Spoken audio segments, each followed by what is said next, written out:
Welcome everybody to another top 5 video. You know, with the new Star Wars trailer coming out, I got into Star Wars mode. I got into the mood to just talk about Star Wars games. So I figured, hey, let's do a top 5 of my top 5 favorite Star Wars games of all time. And then it got really hard to compile a list. Because at 5 games, I was leaving off a lot of games. Star Wars has been, as a franchise, treated extremely well in the gaming world. So it was very hard. I decided to expand this list. You're getting a bonus episode. It's going to be top 10 from my perspective, the ones that I've played.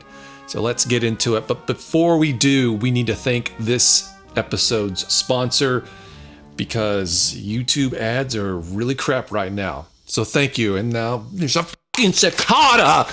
Today's video is brought to you by Surfshark VPN. Surfshark allows you to control your privacy. You can choose to be an open book or become unrecognizable, virtually moving yourself to another country. In other words, Surfshark protects you in the open waters of today's internet. Surfshark will secure your sensitive data. If you want to stay secure while using public or hotel Wi-Fi, you definitely need to encrypt your data with a VPN. It's quite easy to crack into people's computers if they are connected to the same Wi-Fi network. So it's always better to be on the safe side and use a VPN so no one could steal your sensitive information such as banking credentials. Surfshark also allows access to geo-restricted content. Everyone wants to continue using their favorite TV shows while traveling. Streaming libraries are different abroad. Surfshark lets you access more than a dozen different streaming applications such as Netflix, Hulu, HBO, and more. I know I've been on YouTube before and a video has been restricted in the US, so with Surfshark I can mask my IP and make it look like I'm from a European country and can view the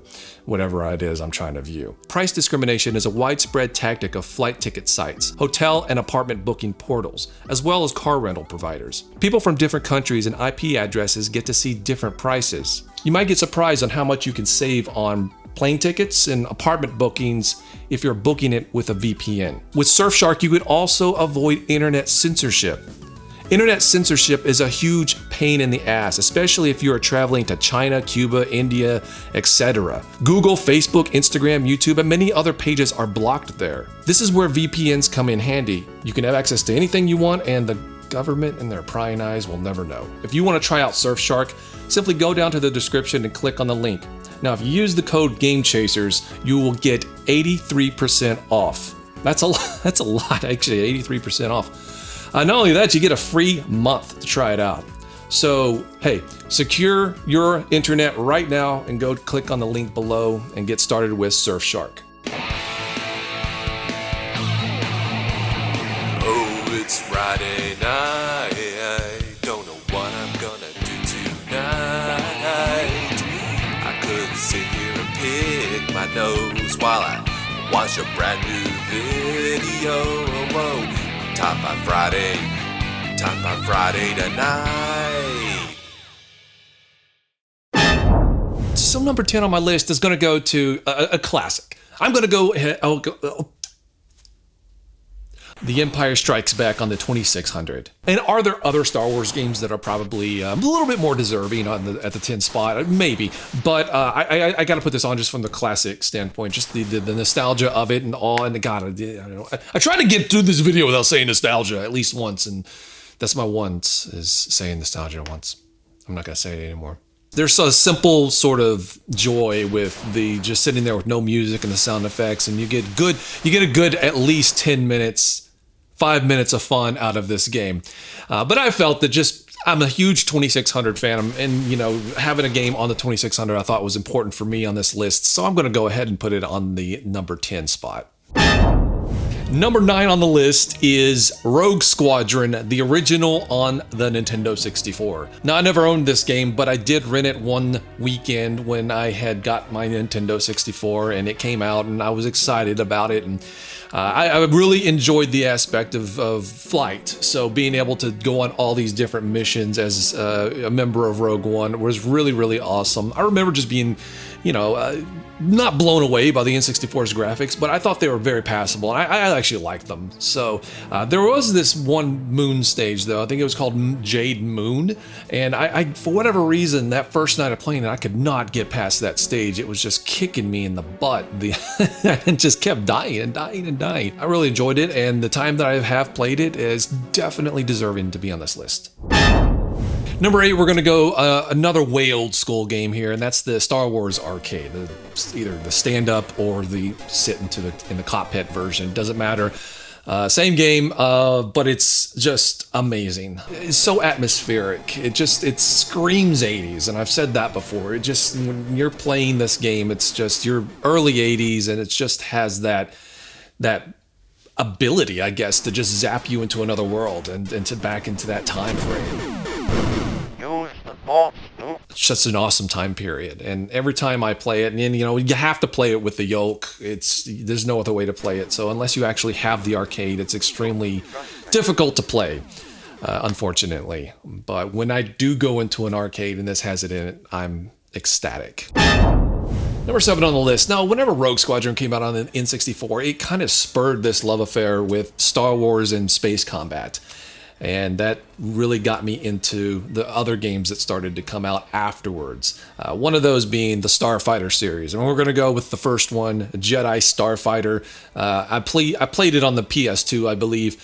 But this game was absolutely magical. It was so much fun. They took place outside of the normal original trilogy movies. Now, I love doing missions in those movies as well, but doing missions outside those, you could experience different stories, whether it be stuff that aren't in the movies or things that do tie into the movies, like these tied into the prequels. So I really love that aspect. The gameplay, everything about it was just really super cool, and I would just have hours and hours and hours of a good time playing the Starfighter games, specifically the first one. It was a good. Number 6 on the list, I'm going to have to go with the original Star Wars on the NES. And I remember renting this game because it was Star Wars and it was coming out, and wow, Star Wars game on the NES. It's just, I hope it doesn't suck. And it's not one of those games that's amazing at all. It's not an all-time classic by any means, but I do have a love for it.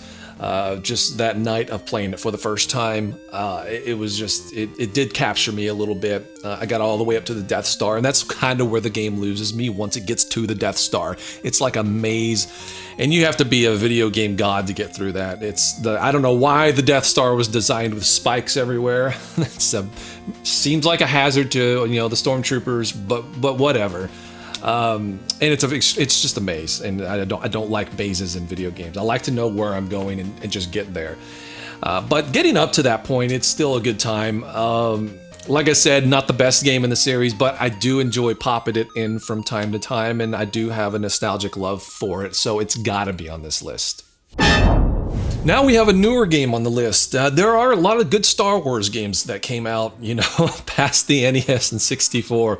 And the Force Unleashed series of games, well, both of them, the two, are some of the best. I'm going to put the Force Unleashed 1 on this one. And what I really loved about this game was just the ability to use different force powers and a lightsaber, and you could choose your own path. So if you could play the game and go the light side, and then to get a lot more replay value out of it, you can play through the entire game again and go and do the dark side. So each one of those had different implications of how the story progressed. So I really love this game. It's probably one of my favorites, definitely actually one of my favorites on that generation. Speaking of awesome stories, I think probably the best story of all these games is this next one, and that's Shadows of the Empire. It told you what happened in between Empire Strikes Back and Return of the Jedi, a story we had never been told before. And this game is what caused me to go out and buy a Nintendo 64. I didn't have one at the time, but the ability to play an actual 3D level of the Hoth battle, I had to do it. So I went out and got one, and I really loved the game. And I love the fact that it was a different story than we were already told. It was, you're playing some parts of the original trilogy, obviously the Hoth battle, but then they diverted into a story we had never heard before. And that was super cool. And I think that story became canon before Disney just blew everything out of the water. I might be wrong, but I think that's the case. But it was a really, really good game, and not perfect. It did have a few flaws here and there, but it was a great game. It was fun and had a great story. So definitely one of the better Star Wars games ever made, in my opinion. All right, so the next one I'm going to cheat. Number 3, I'm cheating big time. I'm going to just go ahead and group Super Star Wars and Super Empire Strikes Back together. I'm not going to include Super Return of the Jedi because I didn't really play much of that one. I rented that one and I didn't play much of it. But the first 2 I owned. And I got really good at them. And they are hard. And I know a lot of people are turned off by them because they are hard. And I get it. But when you own a game, you usually get good at it. And that's what happened with me, you know. And they were Star Wars, so they were fun to play. So I got really, really good at both of these games, and I was able to beat both of them. And I got them both on Christmas in consecutive years. And so there's a lot of nostalgia that does play into the fact that I have them so high. But I do think that they're great games. You just got to get past the difficulty a little bit. Maybe play it on easy or just maybe get good. I don't know. But they are both, in my opinion, deserving of being one of the better Star Wars games ever made. I mean, they blow. The Empire Strikes Back alone blows the one on the NES out of the water. The one in the NES was just absolute not good. And I should do another list talking about that game. But Super Star Wars and Super Empire Strikes Back at number 3. So number two on the list is Rogue Squadron, Rogue Leader 2, whatever it is. It's the game that came out on the GameCube. I love this one. So the first time I ever played this was at a television station. I was working at a television station right out of college, and a friend of mine just went out and bought a GameCube and this game because I believe it was a launch title, and he brought it to the station. And instead of working, we were playing this game, and I was like, "Holy crap! This is the best Death Star trench run I've ever played in a video game." And it was this trench run was what I've always wanted to play my entire life in a video game. I mean, great, yeah, the original Star Wars arcade, great, but this was like, holy crap! I'm actually in the movie. I was blown away by it. And my favorite stage out of this game is the last one. It's the Return of the Jedi Battle of Endor stage. And so you go up to the Death Star, and it's a trap, and then you turn around and you have to fight an entire legion of Star Destroyers. And I just love it. I love the ability to pick all your different ships and to go on these different missions. And I immediately fell in love with this game. And I knew it right then and there. I didn't have a GameCube. I never get systems at launch day for whatever reason. But a few months later, when I eventually got my GameCube, you bet damn sure this was the first game that I ended up getting. And it was so much fun. Rogue Squadron on the N64, but times a million. It was so fun. The one that came after it, Rogue Squadron, Rogue Leader 3, God, what are they up doing with these titles anyway? That one was okay too. Not as good in my opinion. You could go out and walk around and do missions like that, but I think the first one on the GameCube, it was just a masterpiece. All right, time for my favorite Star Wars game of all time. It's Jedi Outcast on the GameCube. I first played this game whenever Melvor had bought it, and so I was over at their place and he was playing this, and I was like, wow, I need to get this game too. And so at the time I did have a GameCube, and so I went and got this one, and I just could not stop playing it. The gameplay was amazing. The story was super cool. I could not wait to see what happened next in the story. The idea of these dark troopers resilient to lightsaber strikes, and just having to fight those guys, and you being a Jedi who kind of just didn't want to be a Jedi anymore, and you had to go and get your lightsaber and pick up the ways of the Force again. And I just thought the story was just amazing, and it kept me wanting to play the game. But you couple that with a game that's really super fun. The levels are expansive and interesting. It's not repetitive. You go and you meet Luke Skywalker at the Jedi Temple that ties into the Jedi Academy books, the expanded universe that I was really a big fan of. All of it was just put together so perfectly, and I just could not get enough of that game. I think I played through it a couple of times in a row, and every once in a while I'll put it back in and I'll play it again.